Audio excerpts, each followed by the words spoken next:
Vou tentar comunicar aqui sobre certos aspectos e decorrências ali que emergem na dinâmica psicológica que o setting analítico propõe quando ele reúne analista e analisante frente às demandas inconscientes do analisante. Então, pretendo, tratar inicialmente sobre esse conceito de transferência, também de contra-transferência pela ótica junguiana, numa tentativa de propor um espaço de reflexão e manejo ao problema da transferência. Vou abordar algumas questões aqui ao longo da live. O que é a transferência? Quais as causas desse processo psicológico? Como, na posição de analista, proceder a esse problema da transferência?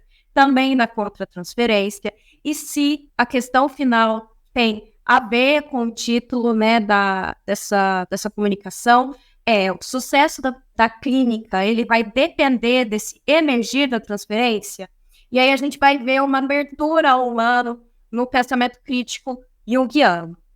Próximo slide. As questões abordadas, eu coloquei aqui em cima do slide uma imagem que a gente conhece mais abertamente como um processo de transferência, aqui no caso erótico, uma transferência erótica negativa, em que o analisante fala, doutor, eu te amo, e o analista, ele se espanta, que de fato o analisante, ele não conhece a pessoa do analista. Eu vou falar um pouco sobre, trouxe essa charge aí para trazer uma imagem, um pouco para vocês.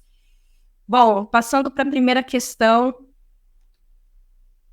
o que é a transferência, Aqui comigo, segundo, o pensamento do Jung, a transferência ela é uma forma específica de projeção. A projeção ela é uma atividade primária ali do psiquismo. Depois eu vou falar o que é uma atividade primária da psique. Além disso, a transferência ela vai ser um processo psicológico que ocorre entre duas pessoas. Eu coloquei até aí no slide que há casos de exceção, onde a transferência ela vai ocorrer ali com um objeto físico, mas ela vai emergir na clínica, como uma relação, estabelecendo um tipo de relação. Depois a gente vai ver que essa relação ela é aparente, ela não é uma relação humana, pessoal. Por isso que eu falei ali na imagem, que o analisante ele não conhece a pessoa do analista. Ela vai emergir na clínica nesta relação, portanto, entre um sujeito e um objeto. Sendo o objeto, vamos colocar aqui num exemplo, no caso, o analista, aquele que vai receber esse conteúdo projetivo, esse conteúdo da transferência, que é um conteúdo subjetivo, que diz respeito ao sujeito e não ao objeto, nesse caso. A palavra transferência, ela vem do alemão Übertragung, que a grosso modo significa transferir e levar uma coisa de um lugar para outro. Uma transmissão, a transferência é algo, então, que é transportado para outro lugar, para um outro objeto, do sujeito para o objeto. Aqui, no caso, o Jung utiliza essas palavras, sujeito e objeto. Quando eu comentei sobre ser uma forma específica de projeção que advém, então, de um processo primário. Os processos primários são ali os processos da ordem do inconsciente. Isso significa que a transferência, enquanto um mecanismo inconsciente, ela não vai ser um ato voluntário, no qual o sujeito ele tem consciência, ele sabe que está transferindo um conteúdo subjetivo seu para o outro. Ele é involuntário, significa que é não intencional e inconsciente. Ou seja, a pessoa que transfere o conteúdo, ela pensa que esse conteúdo ele é inerente ao objeto, inerente ao analista que ela transferiu. Ela não vê o conteúdo de maneira subjetiva, em outras palavras, como se fosse algo dela. E aqui o objetivo psicoterapêutico da transferência ele já está descrito em parte, que é colocar, né, ou retransferir esses elementos projetados de volta para a própria psique do indivíduo, de volta para a própria psique do sujeito, aqui no caso do analisante. A esse processo, o Jung ele dá um nome alquímico, que é a dissolução. A gente, no processo o objetivo psicoterapêutico da transferência é dissolver o ato, a ação da projeção, a ponte, digamos, né? Isso não significa que a gente dissolve o conteúdo da transferência, dessa projeção, visto que esse conteúdo ele vai ser de riquíssimo valor para a manutenção da regulação da psique do analisante. Outro ponto também, para a gente compreender um pouco melhor o que é a transferência, a gente consegue alcançar, conhecer, digamos, o núcleo, o umbigo da transferência. Não é possível conhecer a sua própria extensão, né? Uma coisa que o Jung chega a comentar, por exemplo, na 5ª Conferência dos Fundamentos, ou seja, mesmo quando a gente pensa estar conscientes da projeção, a gente não conhece a sua verdadeira extensão. Há, portanto, uma porção que permanece desconhecida, inconsciente, podendo até mesmo aparecer como se fosse própria do objeto. Bom, é um mecanismo, então, que vai emergir de maneira automática, né, de maneira espontânea. E segundo o título da live, por que eu comentei sobre os conteúdos emocionais?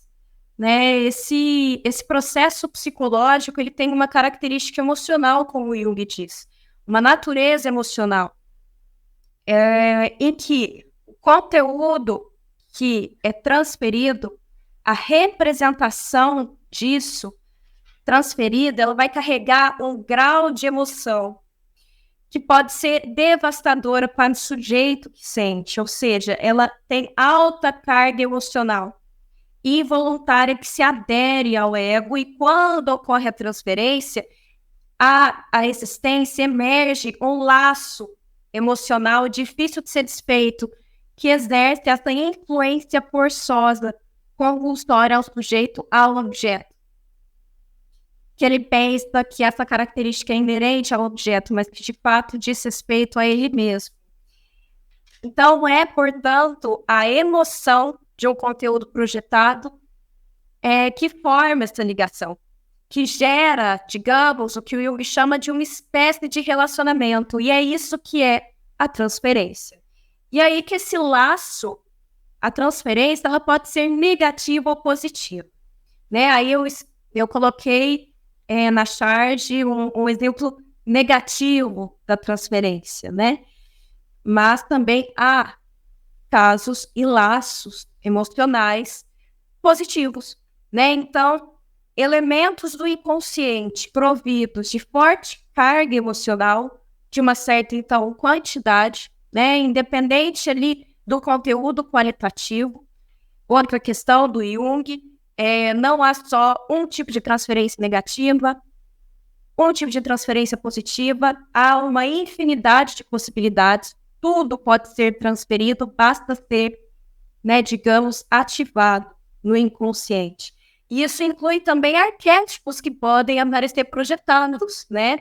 Há consideração aqui, o Jung, do inconsciente coletivo, da existência de um inconsciente coletivo, portanto, não somente materiais da vida pessoal, mas conteúdos coletivos, não apenas repetições do passado, da infância, do mecanismo do recalcamento repressivo, mas novos conteúdos, né? Visto que a psique criativa, ela faz emergir novos conteúdos, eu digo novos sentidos, as coisas, ao olhar que o sujeito dá aos objetos, tanto externos quanto internos. E esses novos conteúdos, eles são primeiramente vivenciados nas projeções, o que demanda do processo psicoterapêutico instigar esse processo interno de autorrealização que vai ocorrer quando esses conteúdos, uma vez que estão para fora, devem ser, portanto, internalizados.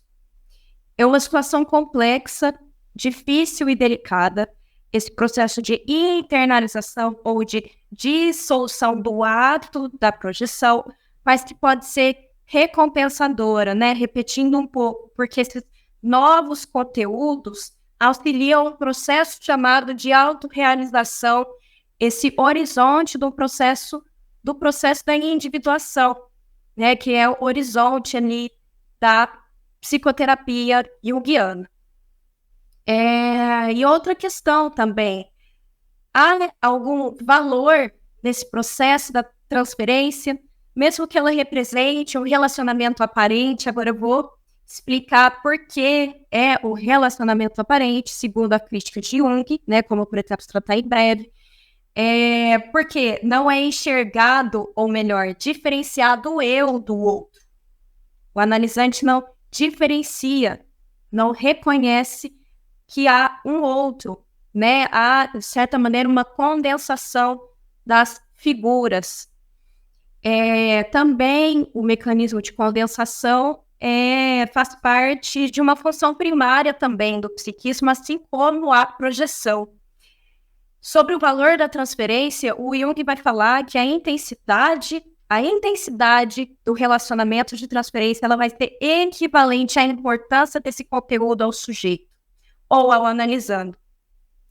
Então, ela vai carregar elementos que, quando conscientizados, quando extraídos do objeto, eles vão ser de extrema importância para a saúde mental e para a regulação psíquica do analisando. E esse processo de conscientização, ele é mais caro que a própria transferência.